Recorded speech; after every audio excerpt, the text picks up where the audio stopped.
기독교 초신자들이 가장 궁금해하는 것 중 하나가 어떻게 해야 하나님을 믿을 수 있느냐입니다. 답은 성경에 기록되어 있으며 아주 간단하고 명료합니다. 성경은 믿음은 들음에서 나며 들음은 그리스도의 말씀으로 말미암느니라 라고 믿음의 통로를 단 한 가지만 제시하고 있습니다. 부흥회나 금식 기도를 가서 갑자기 주체할 수 없는 통곡이 또는 갑자기 방언이 나와서 또는 알 수 없는 무엇인가 뜨거운 감정을 느껴서 하나님을 믿게 됐다는 사람들이 의외로 많습니다. 목회자 중에도 방언과 같은 성령의 은사를 체험해야 믿음이 자라고 굳건해진다고 하시는 분들도 있습니다. 어찌되었든 하나님과 예수 그리스도를 믿게 되고 믿음이 자란다면 축하하고 환영할 일입니다. 하지만 그 후에 말씀 묵상이 뒤따르지 않으면 씨 뿌리는 비유의 말씀처럼 말씀이 자라 열매 맺지 못하기 때문에 언제든 믿음을 잃어버릴 수 있습니다. 말씀이 근거가 되지 않은 통로로 믿게 되었다면 그들은 과연 하나님을 어떤 근거로 믿는 것일까요? 그들은 울음이 그치고 방언이 그치고 뜨거운 마음이 식으면 어떤 근거로 믿음을 유지할까요? 부흥회나 기도원에서 눈물을 흘리며 통곡을 해도 굉장한 방언을 해도 빠지지 않고 주일 예배를 드려도 열심히 봉사를 해도 성경을 읽고 묵상하지 않는 사람은 잠시 믿는 것 같다가도 결국 하나님을 떠나게 되기가 쉽습니다. 말씀을 끊임없이 듣고 묵상하는 것 외에는 하나님을 알 수도 만날 수도 들을 수도 없습니다. 하나님께서 말씀하시기를 내 백성이 나를 몰라 망하는도다 라고 하셨습니다. 말씀을 듣고 읽지 않고서는 하나님을 알 수 없으며 자신의 머릿속에만 존재하는 알지도 못하는 막연한 신을 믿는 것입니다. 눈물을 흘리는 통곡, 방언, 주체할 수 없는 뜨거운 감정, 헌신적인 봉사와 예배는 어느 종교에나 있습니다.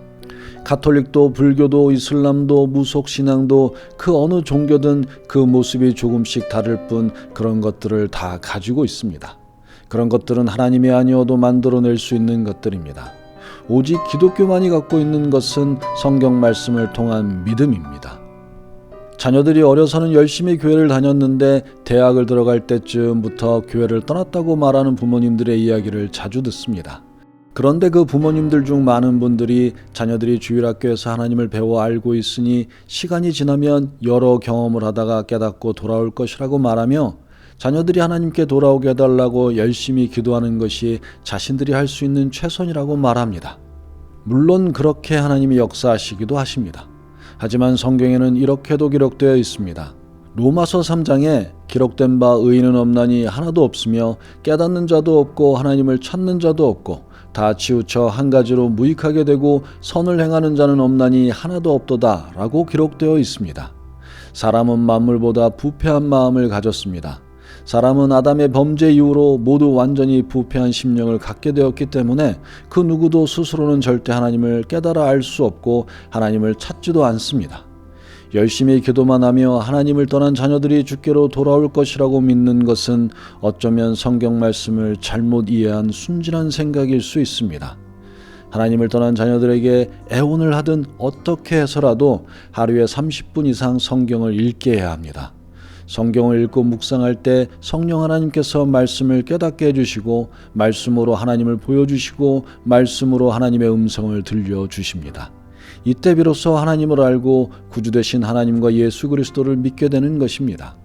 이것이 우리 자신과 우리 자녀들을 하나님 나라의 상속자가 되게 하는 유일한 길입니다.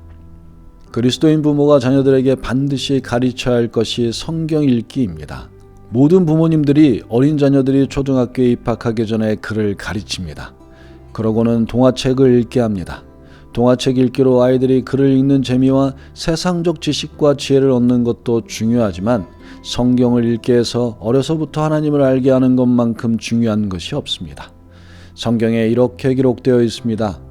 오늘 내가 내게 명하는 이 말씀을 너는 마음에 새기고 내 자녀에게 부지런히 가르치며 집에 앉았을 때든지 길을 갈 때든지 누워 있을 때든지 일어나 있을 때든지 이 말씀을 강론할 것이며 부모님이 먼저 성경을 읽는 모범을 자녀들에게 보여주고 자녀들에게 성경을 읽게 하고 자녀들에게 부모님이 직접 성경에 기록된 말씀을 이해할 수 있도록 가르쳐 주어야 합니다. 마땅히 행할 길을 아이에게 가르치라. 그리하면 늙어도 그것을 떠나지 아니하리라 라는 말씀처럼 어려서부터 성경 말씀을 가르쳐야 자녀들이 하나님을 바르게 알고 믿어서 늙어서도 하나님을 떠나지 않습니다. 믿음은 그리스도의 말씀을 들으면서 난다는 단 하나의 믿음의 방법만이 성경에 제시되어 있다는 것을 그리스도인들은 꼭 명심해야 합니다. 교회에 다니고는 있지만 무엇을 믿는 것인지, 어떻게 믿는 것인지, 왜 믿어지지 않는지 알 수 없는 분들과 교회를 떠나고 있는 자녀를 둔 부모님, 그리고 하나님께서 기업으로 자녀를 주신 모든 부모님들에게 이 영상이 조금이나마 도움이 되었기를 바랍니다. 감사합니다.